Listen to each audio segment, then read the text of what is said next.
ஓம் சாந்தி. அவ்யக்த முரளி 24/5/1972. அவ்யக்த பாப்தாதா, மதுபன். பரிவர்த்தனைக்கான ஆதாரம் திட எண்ணம். இன்று அனைத்து முயற்சி செய்யும் ஆத்மாக்களை பார்த்து குஷி அடைஞ்சிட்டு இருக்கோம் அப்படின்னு பாப்தாதா சொல்றாங்க.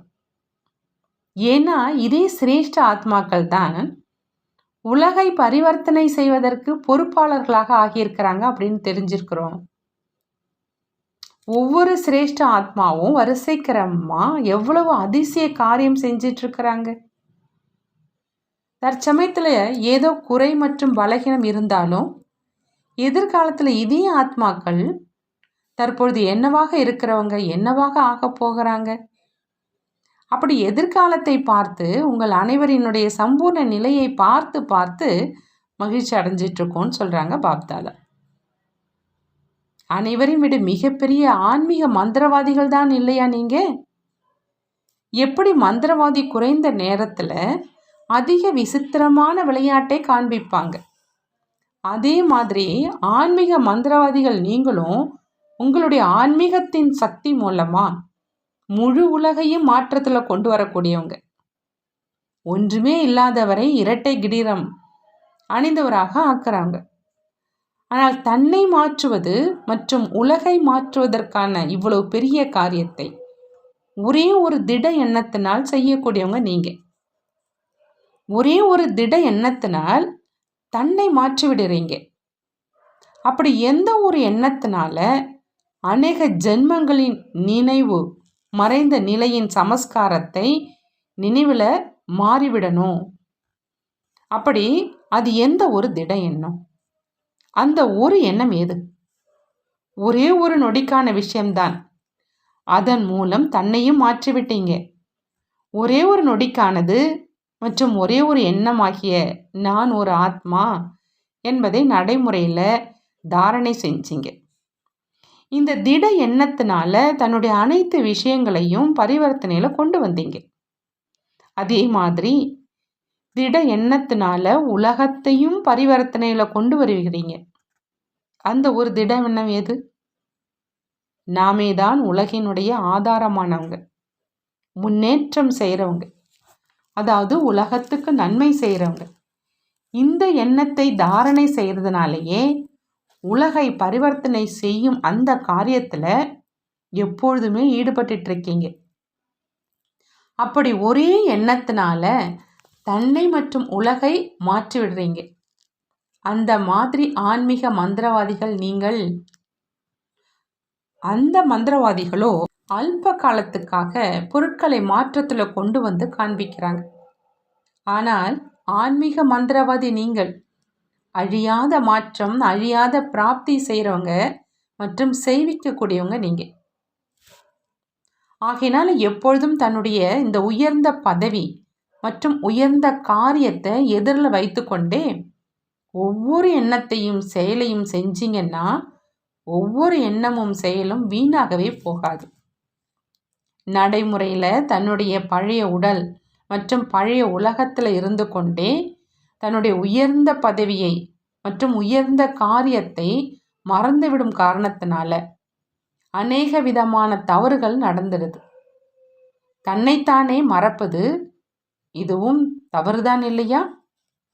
யார் தன்னைத்தானே மறக்கிறாங்களோ அவங்க அநேக தவறுகளுக்கு காரணமானவங்களாக ஆயிடுறாங்க. ஆகையினால தன்னுடைய பதவியை எப்பொழுதும் எதிரில் வைங்க. எப்படி உண்மையான பக்தர்களாக யார் இருப்பாங்களோ அவங்களும் உலகத்தினுடைய கணக்குப்படி உலகத்தில் இருக்கிறவங்க யார் நாஸ்திகர்கள், அஞ்ஞான மனிதர்கள், பாவங்கள் செய்கிறாங்க, விகாரங்களின் வசமாகி இருக்கிறாங்க, அவங்க கிட்ட இருந்து மிகவும் தூரமாக இருப்பாங்க. ஏன்? என்ன காரணம் என்றால் யார் உண்மையான பக்தனாக இருப்பாங்களோ அவங்க எப்பொழுதும் தன்னுடைய எதிரில் தன்னுடைய இஷ்ட தேவி தேவதையை வைப்பாங்க. அவரை எதிரில் வைக்கிற காரணத்தினால பல விஷயங்கள்ல பாதுகாப்பாக இருந்துடுறாங்க. மேலும் பல ஆத்மாக்களை விட உயர்ந்தவங்களாக ஆகிடுறாங்க. எப்பொழுது பக்தர்கள் கூட பக்தி மூலமா இஷ்ட தேவி தேவதையை எதிரில் வைக்கிறதுனால நாஸ்திகன் மற்றும் அஞ்ஞானிகளை விட உயர்ந்தவர்களாக ஆக முடியும். அப்படின்னா ஞானம் நிறைந்த ஆத்மாக்கள் எப்பொழுதும் தன்னுடைய உயர்ந்த பதவி மற்றும் காரியத்தை எதிரில் வச்சாங்க அப்படின்னா என்னவாக ஆயிடுவாங்க? உயர்ந்ததிலும் உயர்ந்த ஆத்மாக்களாக ஆயிடுவாங்க. ஆகையினால எப்பொழுதும் தன்னுடைய பதவி மற்றும் காரியம் எதிரில் இருக்குதா அப்படின்னு தன்னைத்தானே கேளுங்க. வெகு காலமாக மறப்பதற்கான சமஸ்காரத்தை தாரணை செஞ்சிருக்கீங்க. ஆனால் இப்பொழுதும் ஒருவேளை அடிக்கடி மறப்பதற்கான சமஸ்காரத்தை தாரணை செஞ்சுக்கிட்டே இருந்தீங்கன்னா நினைவு சொரூபத்திற்கான போதை மற்றும் குஷி என்று என்னென்ன பிராப்தி செய்ய வேண்டுமோ அதை எப்பொழுது செய்வீங்க? நினைவு சொரூபத்தின் சுகம் மற்றும் நினைவு சொரூபத்தின் குஷியினுடைய அனுபவம் ஏன் ஏற்படலை? அதற்கான முக்கிய காரணம் என்ன? இதுவரையிலும் அனைத்து ரீதிகளிலும் பற்றுதலை வென்றவராக ஆகலை. பற்றுதலை வென்றவராக இருக்கிறார் என்றால் பிறகு யார் எவ்வளவுதான் முயற்சி செஞ்சாலும் ஆனால் நினைவு சொரூபத்தில் வந்துடுவாங்க. எனவே பற்றுதலை வென்றவராக எந்தளவு ஆகியிருக்கிறேன் என்பதை முதல்ல தன்னைத்தானே சோதனை செய்யுங்க. அடிக்கடி தேக அபிமானத்தில் வருவது என்பது தேகத்தின் பற்றுதலிருந்து விலகலை மற்றும் தேகத்தின் பற்றுதலை அழிக்கலை என்று காண்பிக்குது. பற்றுதலை வென்றவராக இல்லாத காரணத்தினால நேரம் மற்றும் சக்திகள் எவை தந்தை மூலமாக ஆஸ்தியாக பிராப்தி ஆகி கொண்டிருக்குதோ அவற்றையும் அழித்திடுறீங்க. பற்றுதலை வென்றவராக இல்லாத காரணத்தினால நேரம் மற்றும் சக்திகள் எதெல்லாம் தந்தை மூலமாக ஆஸ்தியாக பிராப்தியாக ஆகிட்டு இருக்குதோ அவற்றையும் அழிச்சிடுறீங்க. காரியத்தில் ஈடுபடுத்த முடியல. அனைவருக்கும் கிடைக்குதான் இல்லையா? எப்பொழுது குழந்தைகளாக ஆகியிருக்கீங்க அப்படின்னா எதெல்லாம் தந்தையினுடைய சொத்து மற்றும் ஆஸ்தியாக இருக்குதோ அவற்றிற்கு உரியவர்களாக ஆகிடுறீங்க. அப்படியே அனைத்து ஆத்மாக்களுக்கும் அனைத்து சக்திகளினுடைய ஆஸ்தி கிடைக்கத்தான் செய்யுது. ஆனால் அந்த அனைத்து சக்திகளின் ஆஸ்தியை காரியத்தில் ஈடுபடுத்துவது மற்றும் தன்னைத்தானே முன்னேற்றத்தில் கொண்டு வருவது என்பது வரிசைக்கரமான முயற்சியினுடைய அனுசாரமாக இருக்குது. ஆகினால எல்லைக்கு அப்பாற்பட்ட தந்தையின் குழந்தைகள் மேலும் எல்லைக்கு உட்பட்ட ஆஸ்தியை பெற்றார்கள் அப்படின்னா என்னன்னு சொல்றது? எல்லைக்கு அப்பாற்பட்ட பதவிக்கு பதிலாக எல்லைக்கு உட்பட்ட ஆஸ்தி மற்றும் பதவியை பெறுவது என்பது எல்லைக்கு அப்பாற்பட்ட குழந்தைகள் செய்யும் காரியம் அல்ல. ஆகையினால இப்பொழுது கூட தன்னைத்தானே எல்லைக்கு அப்பாற்பட்ட ஆஸ்தியின் அதிகாரியாக ஆக்குங்க. அதிகாரி ஒரு பொழுதும் அடிமை ஆவது கிடையாது. தன்னுடைய படைப்பின் அடிமை ஆவது கிடையாது. தன்னுடைய படைப்பின் அடிமை ஆகுபவரை அதிகாரின்னு சொல்லலாமா? அடிக்கடி நினைவு மறந்த நிலையில் வர்றதுனால தன்னைத்தானே பலகீனமானவராக ஆக்கிடுறீங்க. பலகீனமானவராக அந்த ஆகிற காரணத்தினால சின்ன சின்ன விஷயங்களை எதிர்கொள்ள முடியல. ஆகையினால இப்பொழுது இந்த அரை கல்பத்தின் நினைவு மறந்த சமஸ்காரங்களுக்கு விடை கொடுத்துருங்க. இன்று பாப்தாதாவும் உங்கள் அனைவரையும் உறுதிமொழி எடுக்க வைக்கிறாங்க. எப்படி நீங்கள் உலகத்தில் உள்ளவங்களுக்கு விநாசம் ஏற்படுவதற்கு 4 வருடங்கள் இருக்குது அப்படின்னு சவால் விடுறீங்கன்னா இந்த 4 வருடங்களுக்குள்ளாவது தன்னைத்தானே சதோ பிரதானமாக ஆக்க முடியாதா? 4 வருடங்களுக்காக மாயாவை வென்றவராக ஆக முடியாதா? எப்படி அவங்களுக்கு தைரியம் ஊட்டுறீங்க, உற்சாகத்தில் கொண்டு வரீங்க அப்படின்னா தனக்குள் தனக்காக தனக்கு தானே தைரியம் உற்சாகத்தை கொடுக்க முடியாதா? ஆகையினால இன்றிலிருந்து 4 வருடங்களுக்கு மட்டும் ஒரு பொழுதும் எந்த ரூபத்திலும் எந்த சூழ்நிலையிலும் மாயாவிடம் தோல்வி அடைய மாட்டோம், ஆனால் போரிடுவோம் மற்றும் வெற்றி அடைவோம் அப்படின்னு உறுதிமொழி எடுங்க. அப்படி 4 வருடங்களுக்காக இந்த கங்கணத்தை கட்ட முடியாதா? யாருக்கு ஞானம் இல்லையோ சக்தி இல்லையோ அவர்களுக்கும் ராக்கி கட்டி உறுதிமொழியை எடுக்க வைக்கிறீங்க. மேலும் யார் வெகு காலமாக ஞானம் சம்பந்தம் மற்றும் சக்தியை பிராப்தி செய்யும் உயர்ந்த ஆத்மாக்கள், மகாவீர் ஆத்மாக்கள், சக்தி சொரூப ஆத்மாக்கள், பாண்டவ சேனை நீங்கள் இந்த உறுதிமொழி என்ற ராக்கியை கட்ட முடியாதா என்ன? இறுதி வரையிலும் பலகீனம் மற்றும் குறையை தன்னுடைய துணையாக ஆக்க விரும்புகிறாங்களா? இன்றைய நாட்களில் அறிவியல் மூலமாகவும் ஒரு நொடியில் எந்த ஒரு பொருளையும் சாம்பலாக்கிடுறாங்க. அப்படி ஞானம் நிறைந்தவர் மாஸ்டர் சர்வ சக்திவான் ஒரு நொடியின் திட எண்ணத்தினால மற்றும் உறுதிமொழினால தன்னுடைய பலகீனங்களை பஸ்பமாக்க முடியாதா? அதுவும் 4 வருடங்களுக்காக மட்டுமே சொல்கிறோம். 4 வருடங்களுக்கான உறுதிமொழி சுலபமா அல்லது கடினமா? மற்றவர்களுக்கோ மிகவும் அழுத்தமாக மற்றும் கட்டாயப்படுத்தி இந்த விஷயத்தை சொல்கிறீங்க.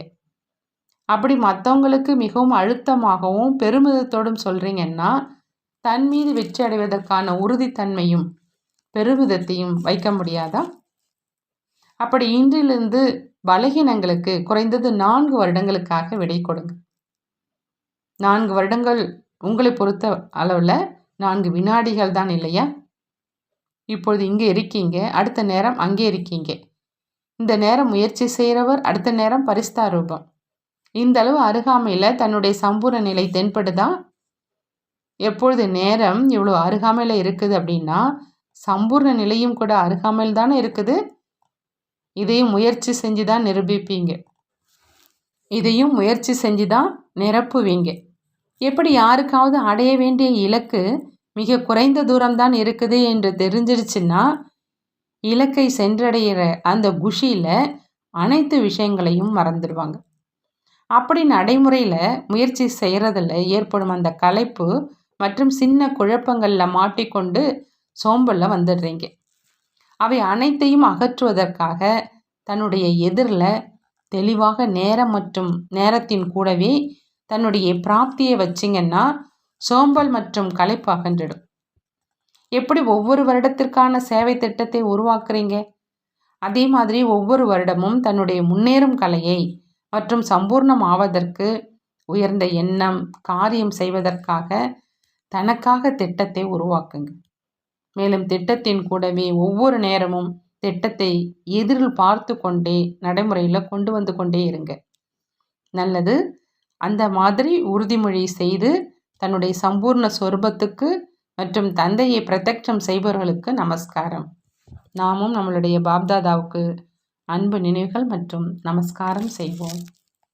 அடிக்கடி தேக அபிமானத்தில் வருவது என்பது தேகத்தின் பற்றுதலிலிருந்து விலகலை மற்றும் தேகத்தின் பற்றுதலை அழிக்கலை என்று காண்பிக்குது. பற்றுதலை வென்றவராக இல்லாத காரணத்தினால் நேரம் மற்றும் சக்திகள் எவை தந்தை மூலமாக ஆஸ்தியாக பிராப்தி ஆகி கொண்டிருக்கின்றனவோ அவற்றையும் அழிச்சிடுறீங்க. காரியத்தில் ஈடுபடுத்த முடியறது இல்லை. ஆகினால ஆத்ம அபிமானியாக ஆகுங்கள். நல்லது. இந்த முறையில் பாப்தாதா குழந்தைகளை ஆன்மீக மந்திரவாதி அப்படின்னு சொல்கிறாங்க. ஆன்மீகத்தினுடைய சக்தி மூலமாக முழு உலகத்தையும் மாற்றத்தில் கொண்டு வர்றவங்க நீங்கள். ஒன்றும் இல்லாதவரை இரட்டை கிரீடம் அணிந்தவராக ஆக்கக்கூடியவங்க நீங்கள். ஒரே ஒரு திட எண்ணம், நான் ஒரு ஆத்மா அப்படிங்கிற அந்த திட எண்ணத்தினால தன்னுடைய எல்லா விஷயங்களையுமே நீங்கள் பரிவர்த்தனையில் கொண்டு வந்துடுறீங்க.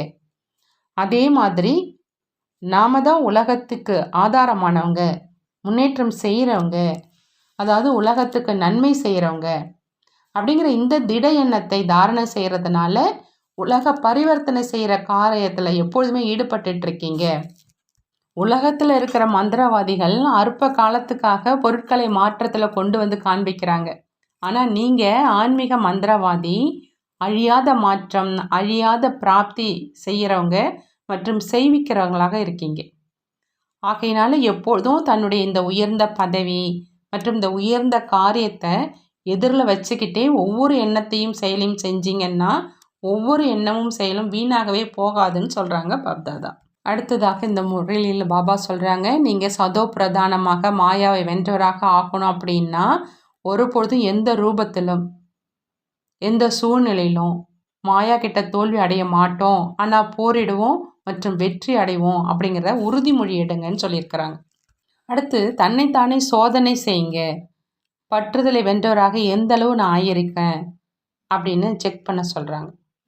பற்றுதலை வென்றவராக இல்லாத காரணத்தினால தான் நேரம் மற்றும் சக்திகள் எதெல்லாம் தந்தை மூலமாக ஆஸ்தியாக பிராப்தி ஆகிட்டு இருக்குதோ அவற்றை அழிச்சிடுறோம். காரியத்தில் ஈடுபடுத்த முடியல.